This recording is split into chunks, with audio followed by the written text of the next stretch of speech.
is greater than the sum of the first and last digit. Now, if you remember, sum is addition, right? So first we have 3-digit numbers, and they're saying like you always need the middle number to be greater than the sum of the first and the second number. Okay, so figure out what is the largest number of consecutive nice numbers. If you don't know what consecutive is like 1, 2, 3, 4, 5. So we need to figure out like a row of numbers that will always have the middle number bigger.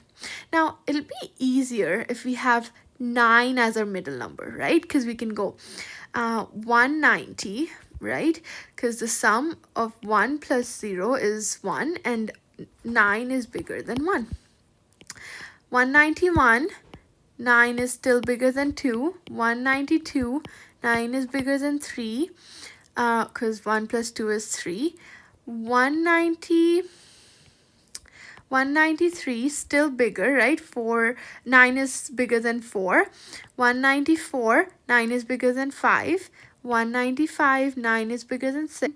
59, 156, because 9 is bigger than 7. 197, because 9 is bigger than 8. 198, here 1 plus 8 is 9. 9 is equal to 9, so we'll have to stop here. But we have 1, 2, 3, 4, 5, 6, 7, 8 numbers that can be consecutive and still be nice. Okay.